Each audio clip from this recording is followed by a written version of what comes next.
All right, so this last section is my favorite part, and I think it's one of the most interesting things I do in my practice, and that's looking at sensitivity to hormones and neurotransmitters.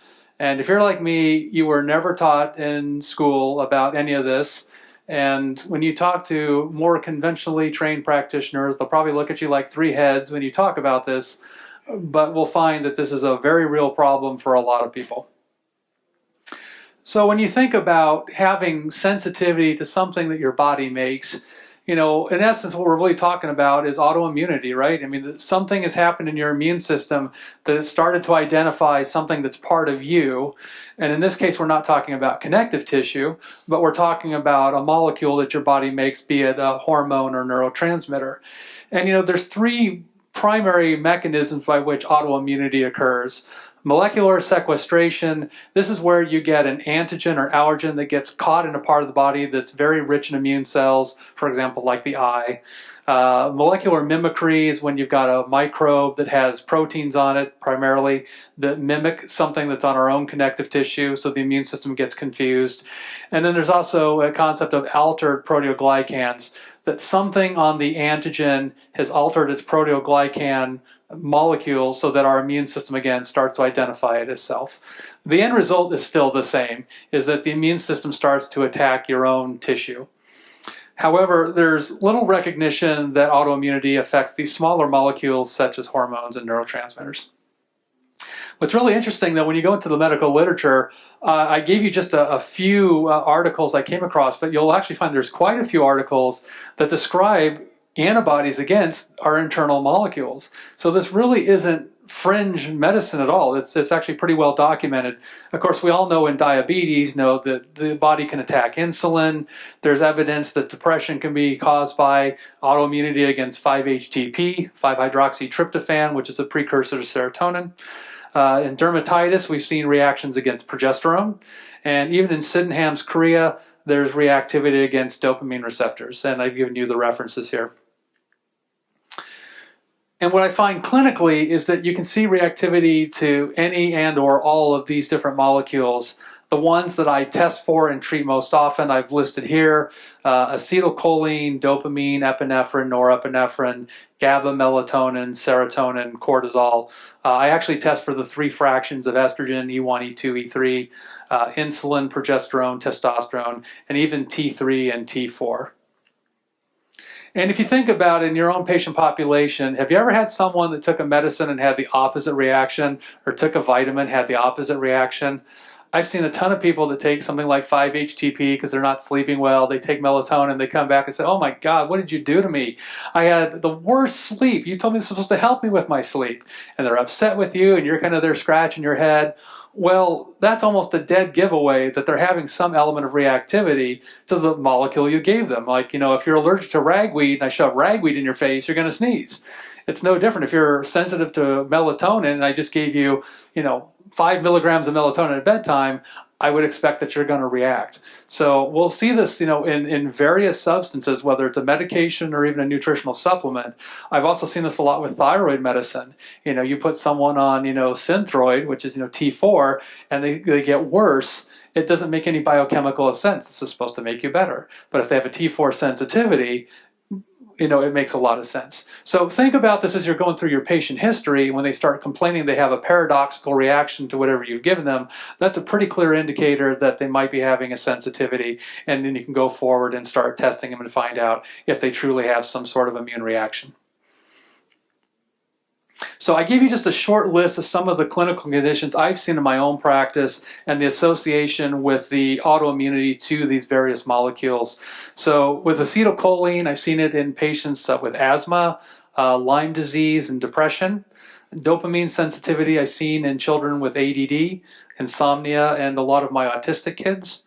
Epinephrine or norepinephrine, a lot of people with dysautonomia, POTS syndrome, insomnia, unknown tachycardia that's not cardiac in origin.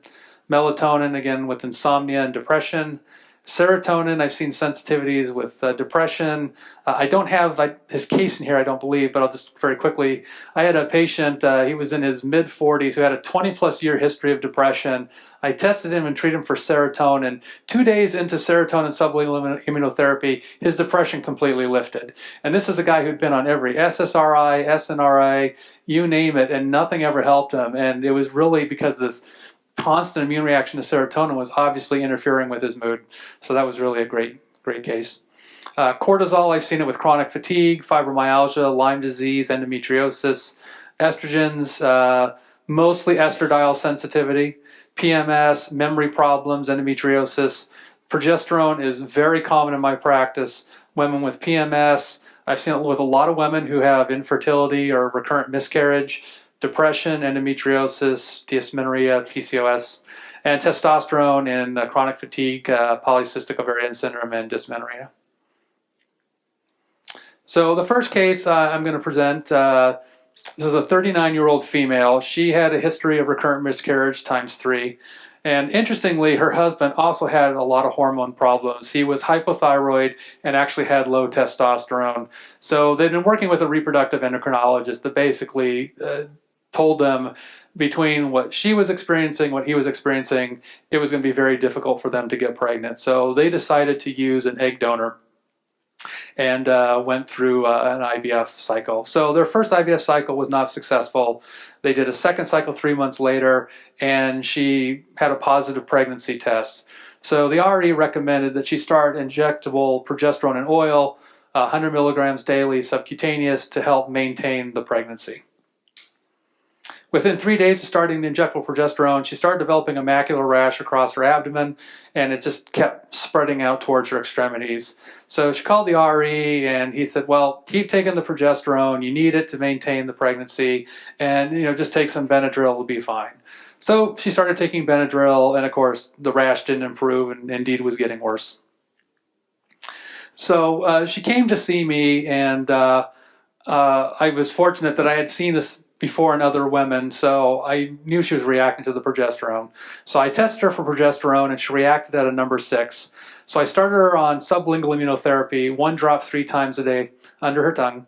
And I also had her do her dosing, one right an hour before she did her injection, and then another dose right after. So 2 of her 3 drops were before and after her PLO injection. And after 2 days, the rash started to subside. It was less itchy, less red, and at least had stopped spreading. Over the course of the next 3 weeks, it had really improved, and really by the 4th week, it was gone. And during this time, she had maintained her progesterone injections because her RE wanted to stay on through the first trimester. So before I go to the next case, I've seen a lot of women with progesterone sensitivity. The skin thing is very common. That short list I gave you, take a look at that. Out of all of the hormone and neurotransmitter sensitivities, that's probably the number 2 thing I see. Serotonin's probably number 1, progesterone's probably number 2 in terms of how common it is. And you'll just be surprised, particularly in your female patients, how often this comes up. I wish I could give you a good explanation of why that happens. I don't know, but clinically it's something I see quite often. And these poor women, especially who are going through this litany of medications to try and fix the problem, isn't fixing anything, and is certainly not getting to the root cause. So when you start looking for it, you'll find it in a lot of people. By the way, that patient happened to be my sister, so she was very grateful for me for that. Next case is a 52-year-old male. Oh, well, here's my case. I did put it in here. So again, 25-year history of depression. Had been on multiple SSRIs, SNRIs, even some antipsychotics. Nothing had helped. He also had a history of asthma and allergies. He originally came to me for just regular allergic rhinitis. He had hay fever, and I was treating him for his various, allergies. So he had asthma, he had allergies. He had been treated for sublingual immunotherapy for food allergies and environmental allergies, and he was always really well controlled from that standpoint. But again, when he had taken 5-HTP or straight up L-tryptophan, he always complained he felt worse. And every 2 or 3 years, he would try it again and see if he got a different reaction. And lo and behold, he didn't.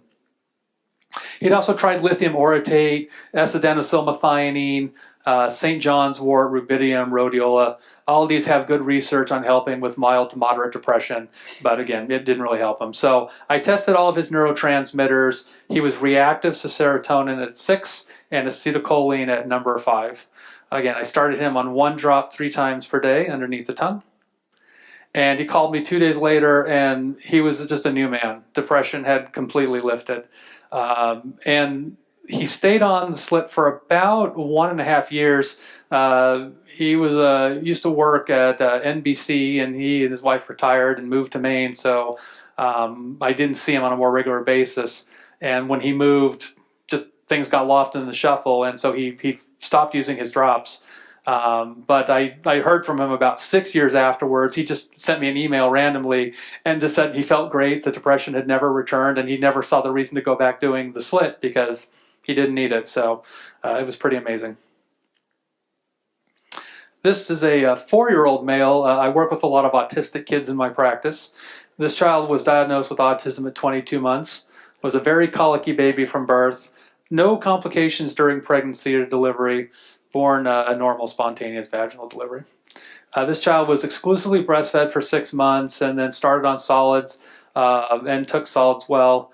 The only significant early infant history is he developed reflux at 2 months, was given a PPI, which resolved at 6 months. They stopped the medication, and that seemed to be fine. He was hitting all his developmental milestones on time, except he had delayed walking at 14 months. He had a few words at 14 months. He could do mama and dada and a few other things. At 15 months, he received an MMR vaccine, and the parents noticed within a few days he lost eye contact, lost what few words he had, and seemed in his own world, as typically happens in this clinical history. He was no longer interested in playing with toys. He'd line up cars, but he wouldn't play with them. Started spinning in circles, flapping his hands. A lot of this very stereotypic behavior we see in autistic children. And when he was excited, he would actually start banging his head.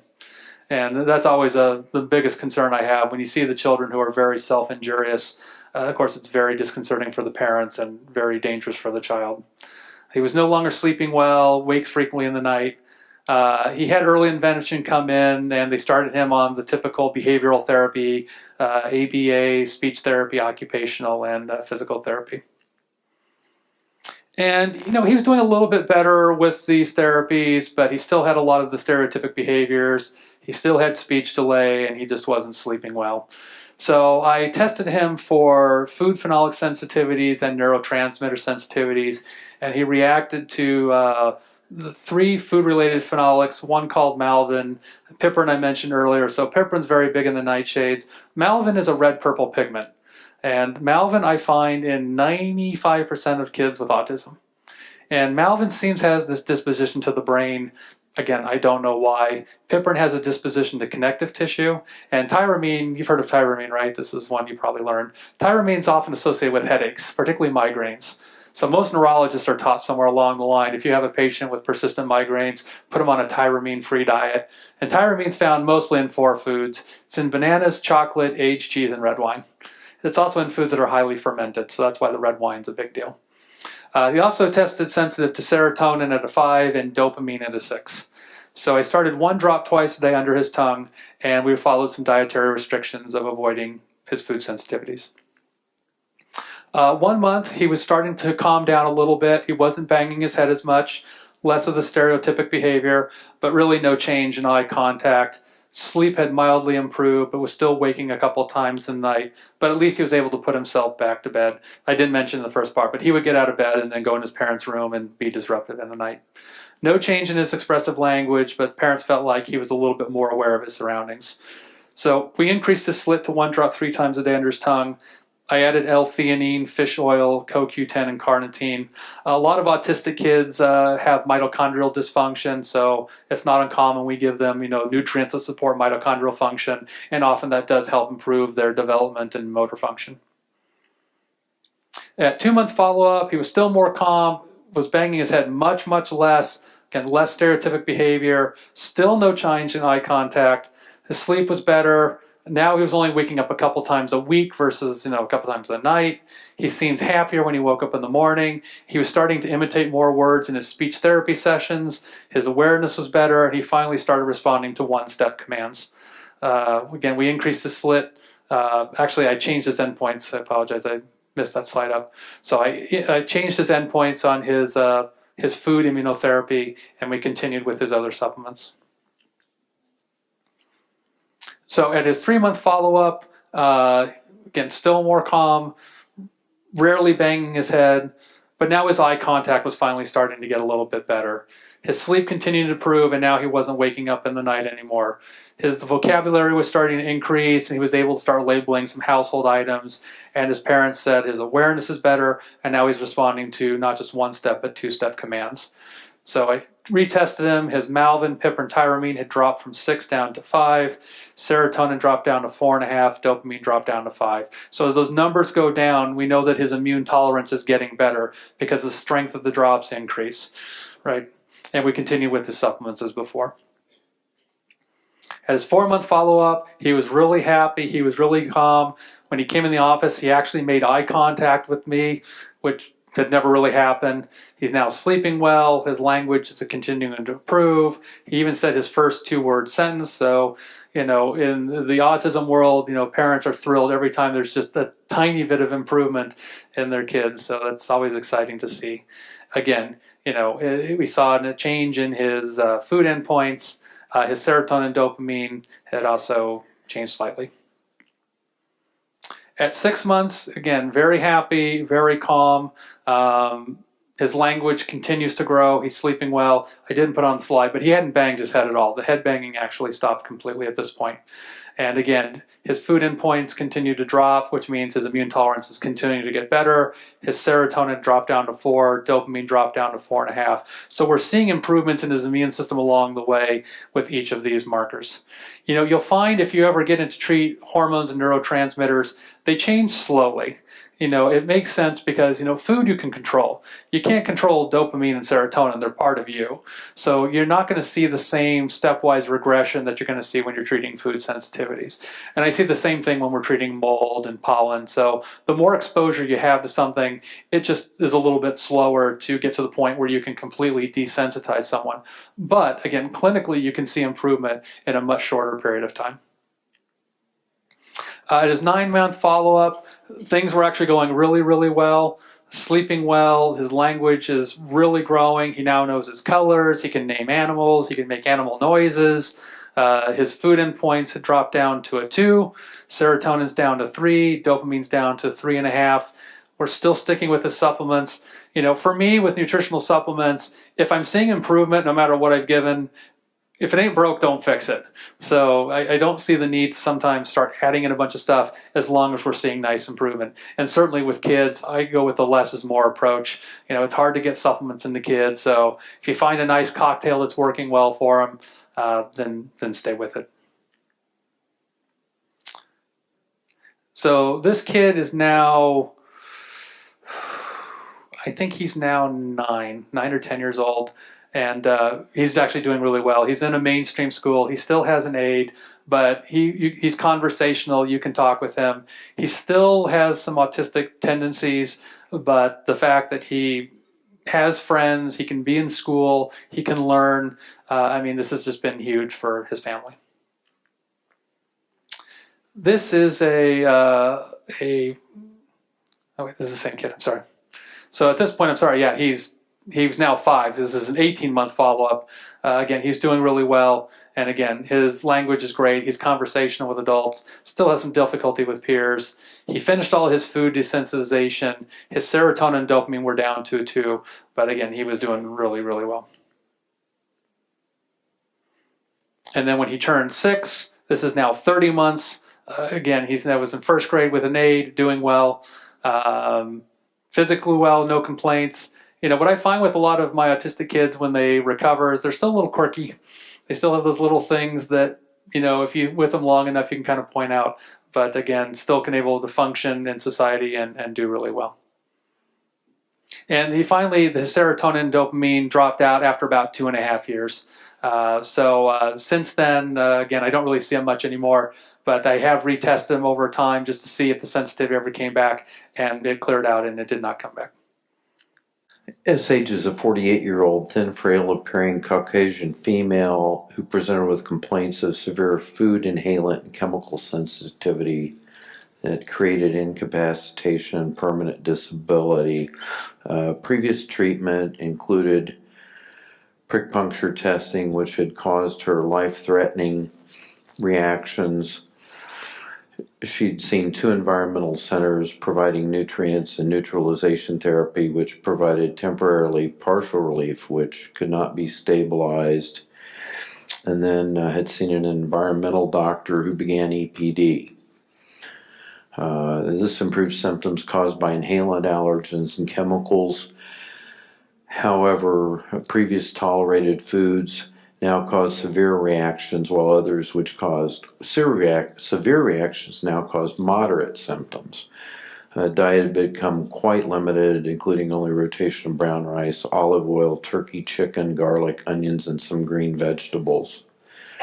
Her environmental physician had consulted with Doctors McEwen and Schrader for EPD and LDA, and the additional mixes that were recommended created no increased benefit. She complains of fatigue, brain fog, headache, blurred vision, eye itching and watering, sneezing, stopped up nose with itching and clear drainage, sinus pressure, postnasal drip, itching or sore throat, flushing, facial rash, swelling of the lips and tongue, tingling of the tongue, dizziness, rapid heartbeat, chest pain, swelling of the hands and feet, heartburn, bloating, abdominal pain, alternating diarrhea and constipation, burning of the bladder, weakness, body aches, muscle pain, joint pain, stiffness, and chilling. Fruits, especially citrus or its fragrances, apple, nightshades, and acidic foods cause immediate severe symptoms which can last for 5 to 7 days. Food tolerance varies with each season, as does chemical sensitivity. In the past, multiple physicians found sensitivity to probiotics. She had had menopausal symptoms and a lot of yeast infections. Pertinent lab, she had a progesterone of 18,572. Her progesterone to estradiol ratio was 5,005 or 5,305. That was day 21 of a cycle. Her gynecologic cytology showed normal vagina, cervix, and endocervix, and she had a low absolute monocyte number of 187. We did adjust her thyroid, her female hormone replacement, and nutrients, and continued with LDA at that point, providing complete relief for 1 to 2 months annually the first year. But during the time, the patient had continued to use probiotics as she'd done for years. She found her food sensitivities increased during May and June, and when skipping bifidobacterium, she found she had reduced symptoms.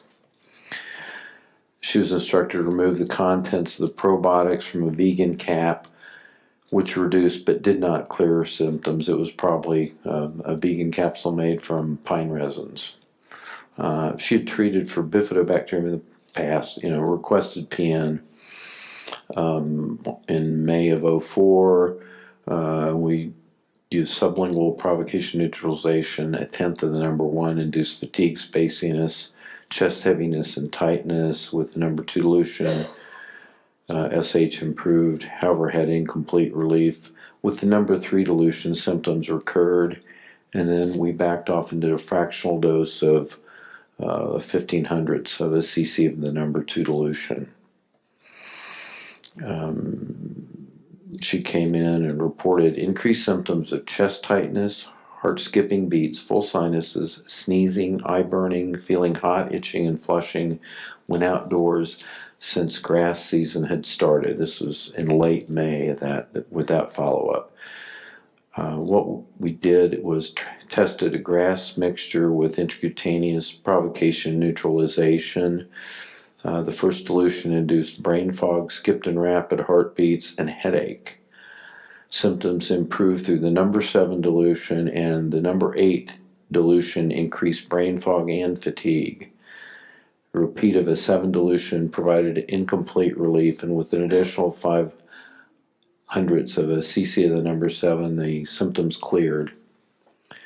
She further reported increased symptoms when yellow pollen coated the vehicles at her home. At that time, oak and mulberry were blooming. We did intracutaneous provocation neutralization with oak, which relieved her headache, spacey feeling, leg aches, itchy eyes, and drippy nose when we neutralized her. And she neutralized it at 1/10 of a cc of number 4. With mulberry, we induced then relieved facial flushing, nasal burning, irritation, spaciness, and chest tightness at the number 4 dilution. She stated these made her feel just like when she was outside, when the testing had occurred, and she was much improved at the end of that session. She noted the first food lost was apple prior to reacting with other tolerated fruits. We did intracutaneous provocation neutralization for apple, which caused leg ache, spaciness, heavy eyelids, and severe fatigue, with continuation. The number 3 dilution resolved all symptoms. So with the use of sublingual immunotherapy for grass, oak, and mulberry pollens and apple, symptoms improved 50% during the grass season. However, we'd have to retest these antigens annually to adjust them. And then she reported later that year in October that during ragweed season she'd lost tolerance of grains. We tested wheat with sublingual provocation neutralization that induced brain fog, achy legs, frontal headache, fatigue, chest tightness, dry mouth, and throat. The number, when we continued to number 4, all symptoms were relieved. Actually, we had to do a fractional dose and add an extra 500 cc to give her full relief. And she, at that time, she stated she felt better when she got there. We also did sublingual provocation neutralization with ragweed, which reproduced heavy eyes, or fatigue, eyes so heavy I could go to sleep, chest tightness, headache, and sinus pressure above the eyes. She neutralized at the number 3 dilution, and again felt better than pre-test at that time. So with sublingual immunotherapy, wheat and ragweed were added to treatment mid-August until the first hard frost in our region. Since that time, she's tolerated fall pollen season. Her food intolerance is 50% better. May of 2014, we actually had used another LDI mix, yeast, and we found at 8C she began to tolerate all foods except citrus and some acidic foods. She has gained weight and feels good except for the midst of spring and fall hay fever seasons. And we've continued that. We're going to add some other allergens to the mix. So you're great. So this next case is a thyroid case, and this is a 39-year-old female with a history of fatigue, constipation, and weight gain over the past 1.5 years. For very stereotypical low thyroid symptoms. So when I checked her labs, she had a TSH of 5.6. Her free T3 was low, her free T4 was normal, but she did have elevated thyroid antibodies. She had a thyroid ultrasound that was negative for nodules, and so she was started on a prescription of Armour Thyroid with a half grain, 1 tab each morning. And I decided I would follow up with her in 2 weeks. So at her 2-week follow-up, she felt a little bit better, but it was nothing amazing. She still was tired. Her weight hadn't changed. She still felt constipated. And I said, okay, well, let's bump up your thyroid. And we went up to a 1 grain in the morning. And I said, let's follow up 2 weeks later. So the next follow-up, now she feels worse. And she's more tired. And she's having difficulty getting through the day. Her constipation hadn't improved. Her weight hadn't changed. And she was complaining now she felt a little more weepy and emotional, which was very atypical for her. And I said, okay, well, half grain wasn't doing anything. 1 grain's too much. Let's meet in the middle. Let's try 3/4 of a grain. So we reduced her dose down to 3/4 of a grain. And on the 3/4 of a grain, she really kind of felt about the same. And she was getting exasperated, so she kind of decided to just stop taking it altogether. In the meantime, I said, well, let's try some nutritional support for the thyroid. So I gave her some selenium, some iodine, some B6 to see if that would just normally help her thyroid correct itself.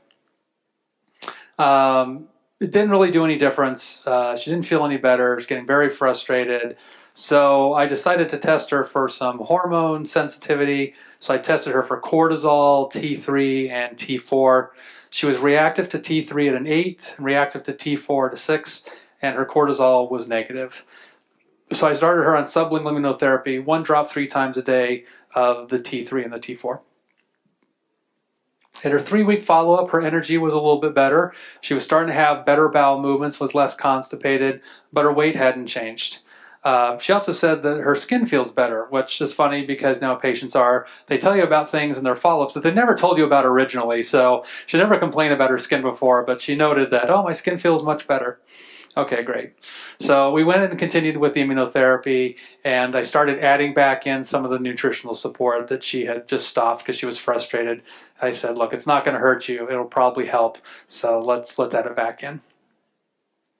At her 8-week follow-up, her energy had continued to improve. It was much better.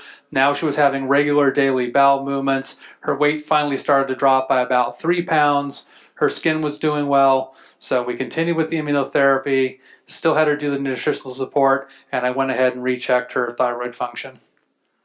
At her 10-week follow-up, again, her energy was better. Still having regular bowel movements. Weight continues to creep down, which is fine. She's losing it at a nice, slow, easy pace. It's not too rapid. When I rechecked her thyroid function, her TSH was better, 3.24. Free T3 was in the normal range at 3.0. T4 was at the high end of normal, 1.4. Her thyroid antibodies were still about the same. It's really interesting, and you might be aware of this. There was a position paper that was written by the American Academy of Clinical Endocrinologists back in 2003. They had a big powwow with the Europeans, the Australians, and they basically said any TSH over 3, if you're symptomatic, treat. And I've yet to meet a single endocrinologist who's ever followed that guideline, nor seen a lab that's reflected that. So it's kind of interesting that there was this big group. I mean, these are supposed to be the experts in the field who published this, and then everybody ignored it. So in my world, I want to see TSH under 3, and preference actually is under 2.5. I find that's where most people clinically feel best. At her 16-week follow-up, energy was much better. She didn't feel like she had to nap in the afternoon. Bowels are great. Weight continues to come down. Her skin still feels good. So I went ahead and rechecked her thyroid function again.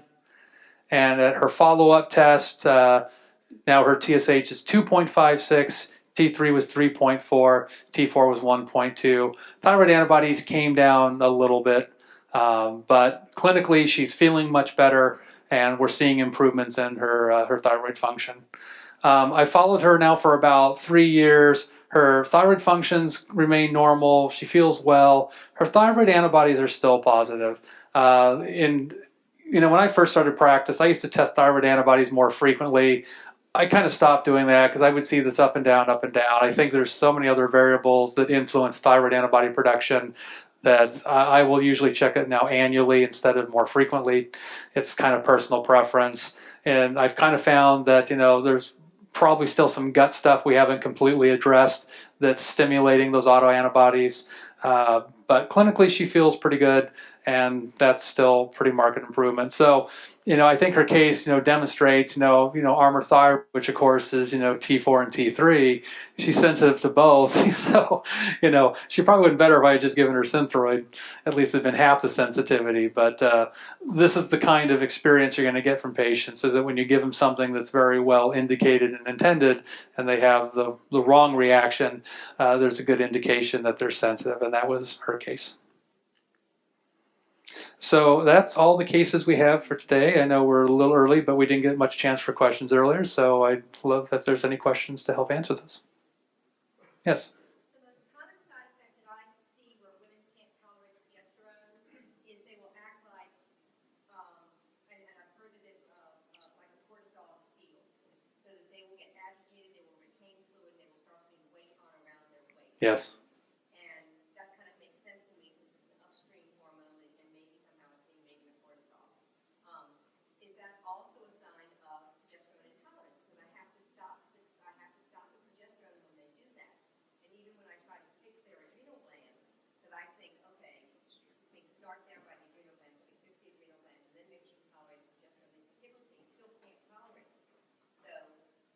Yeah, no, that's a great question. So the question is, with women who are on progesterone replacement, sometimes they'll start to experience symptoms that we might perceive as being actually like too much progesterone.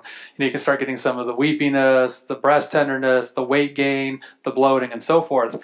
And I've seen it in cases where, even when you start to reduce the progesterone dose, thinking, well, maybe I'm just giving too much, but the symptoms persist.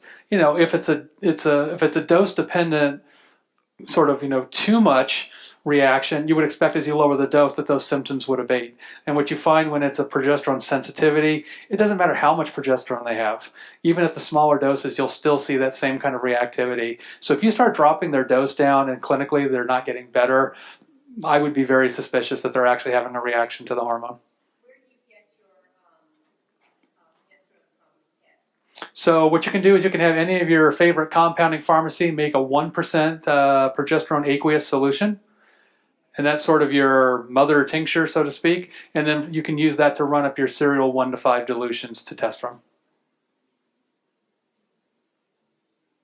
Yes? Other than foods that somebody would present negatively to, do you do any manipulation of diet along with that? Gluten intensive, gluten, dairy, sugar sensitivities, or anything like that? Or not necessarily. Yeah, of course. I mean, that wasn't really kind of what we were talking about with, immunotherapy, but obviously if someone's got, intolerances, I mean, I test every one of my practice for gluten intolerance because it's so common, and same thing with casein intolerance. We still look at if they've got salicylate sensitivity, if they've got sugar problems, but, every test is a little bit different. Those issues, though, I don't find get treated well with immunotherapy because what's causing the problem is not directly an immune issue. Again, like, if you're casein intolerant or gluten intolerant, that's an enzyme issue, and that's generally genetic. So I can't use immunotherapy to manipulate genes that way. So that's a case where avoidance really is the best treatment. Yes? So the same question with respect to serotonin. Are you to test serotonin? Are you again making some kind of dilution of serotonin? Yes. And if you grab me after, I can get you in touch with the person who can get you that. Yeah. Yes. I have a couple more questions, so I'll be raising my hand several times. Can you just expand a little bit? I've never heard of using dextromethorphan 15 milligrams every 8 hours, and I wasn't sure, does it block the nitric oxide receptor? Does it stimulate it? And then at one point, Yeah. you connected it to an NMDA receptor. So can someone... Dextromethorphan blocks at the NMDA receptor, so you kind of short circuit that kind of vicious cycle of all the interplay in the nitric oxide pathway. It works really well for some people. And I'll just... That should help a lot of people then who have that hyperexcitability syndrome that you get like with the Levaquin, with Cipro, where we think their NMDA receptor is just getting slammed. And you use taurine and you use magnesium to block that. So you're saying you use dextromethorphan to block that. Yeah, and I have a couple patients where maybe 1 dose a day is all they need. It prevents them and protects them from exposures. And I'll make a quick comment. I didn't really mention it in here, but we were just talking about this out in the hallway right before this lecture about even desensitizing people against histamine. And again, this seems so counterintuitive because, well, histamine's causing the problem. How on earth could you possibly react to your own histamine? Look, if anyone can figure that out, please let me know. But it's something where I've tested people that they seem reactive to histamine, and when you desensitize them against histamine, clinically they feel better. So I can imagine that there's the initial chemical reaction of your body, reacting to the allergen, and then there's this secondary immune response that's reacting to the histamine, so you tend to spiral down. And it also makes sense because clinically, you give antihistamines, and maybe they get a little bit better, but they're not completely better. Antihistamine is not going to shut off all histamine. You're still going to have some residual histamine in the blood, so I can imagine it's just enough to provoke the immune system that you see clinical reactivity. So, it's hard because we're using histamine as our positive control, but in some of your highly sensitive patients, you might consider running out that positive control further to see if you find a neutralizing dose, because often you will. And it's not, again, you're not just using it to see, are you reactive? I mean, that's the purpose of a positive control, but now you can actually see, when you shut them off, does it clinically affect the way they feel?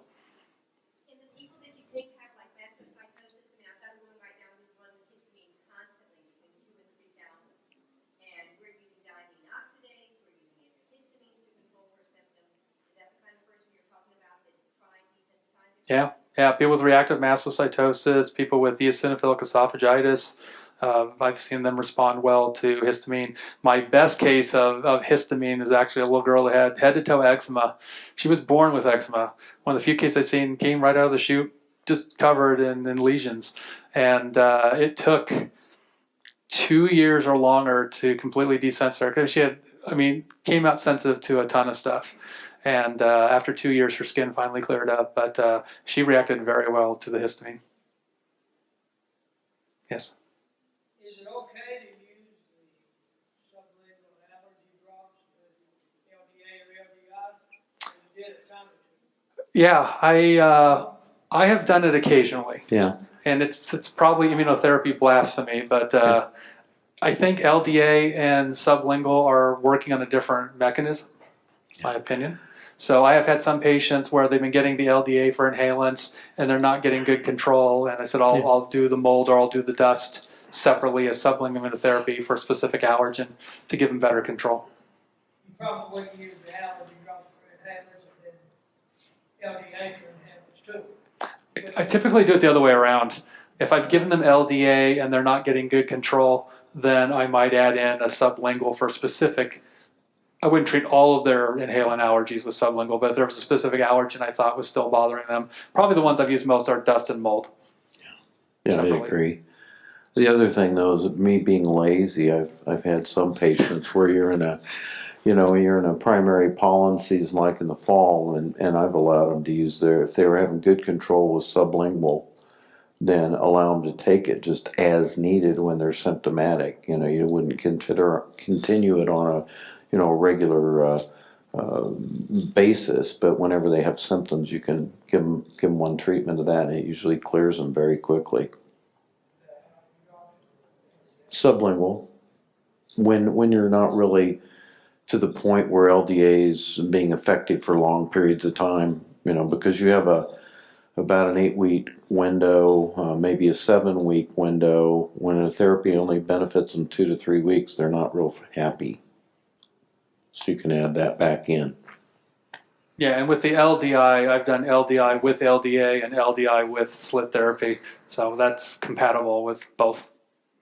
Yeah, so again, the progesterone, I said you can get that through any pharmacy. Through the neurotransmitters, there's a guy out in California named Leo Lauder who has he can make extracts, and I don't have his number, but if you contact me, I'll get you his phone number. Yeah. What's the name again? Leo Lauder. Water? Lauder, Lotter. He's out in near San Francisco. And he's made extracts for this group for years. Neil Nathan. You can Google him. He's written a book on mycotoxins. He's one of the original gentlemen that Richie Shoemaker worked with, and he's a gentleman. He's unlike me, but he won't ever tell you that Richie's wrong, but he thinks he is wrong in certain areas. So, and Richie will never admit it. So, yeah, but Neil Nathan, actually there's some tapes that he did a mold conference with us in California last fall, which you can probably contact Dee and get those. And he also did an update on methylation, kind of showing you how to fine-tune methylation processes in terms of mitochondrial function. Okay? Yes, sir. Yeah, this particular child had not done any type of provoked testing for heavy metals. He was undergoing a different kind of therapy called homotoxicology for detoxifying him. He was actually referred by a colleague of mine in Manhattan who does a lot of homotoxicology. If you don't know homotoxicology, this is a method that was developed out of Germany that basically uses, they call them homeopathics. They're not really homeopathic. They're diluted, but they're not homeopathic. And the whole process is to try and help stimulate, the kidneys and the liver and the different, detox organs to start, dumping stuff. And so it's a series of liquid extracts that are given, which is great because it's very safe for children. And this woman I work with does a lot of that. So this child had been doing homotoxicology as part of his detox protocol. Well, I, as a naturopathic physician, am not allowed to write those letters. So I'm sort of out of that. I have a very lengthy discussion with parents about vaccines. I think most parents who come to my office after their child's been vaccine injured are already kind of on the boat of no more. Rarely do I get a parent who continues to vaccinate their child after they've been vaccine damaged. So I haven't had that need much. I have a practice in California as well as Connecticut, and the state of California passed a law last year mandating vaccinations for all children in school, and it's become a huge problem because the state allows any doctor, medical doctor, to write a medical exemption, particularly if they have a family history of autoimmune disease or personal history.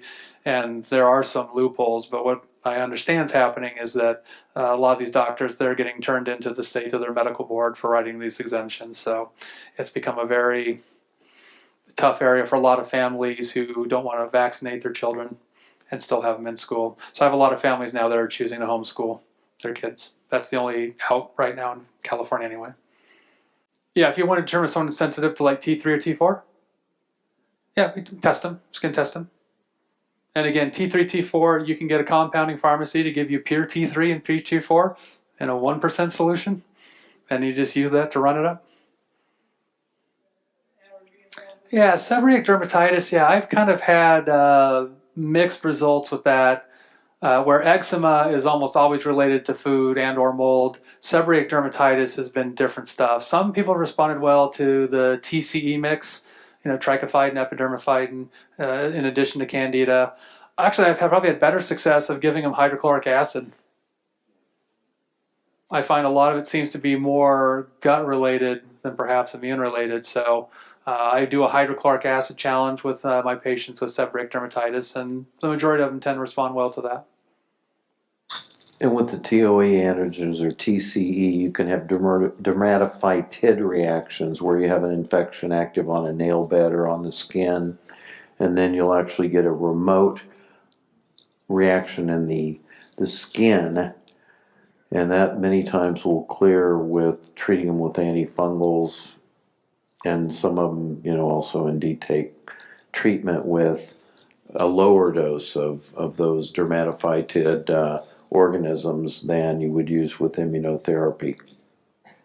Where do you get that mix? I get mine from Greer. Yeah, and actually the FDA banned the mixture of it, but you can buy them individually. Yeah, individuals. Yeah. Yes. And actually, just as a little clinical pearl for anti-topical fungal stuff, of course, you can use any of your topical azoles, but I actually really like selenium sulfide. You can get a 2.5% selenium sulfide lotion that works really well, and it's much safer than the azoles. So that for me is kind of the first line. And if you find it doesn't work well, fine, then move, to topical ketoconazole. But selenium sulfide actually works really well. It's very toxic to yeast. Yeah. Once a day, twice a day? You know what? Depending on how bad it is, if it's not terrible and if it's a small area, I'll just do once a day. But if it's pretty significant, then I'll have them do twice a day. And it is neat to paint it on dry skin, not wet skin. Leave it on for 10 minutes and then just kind of wipe it off.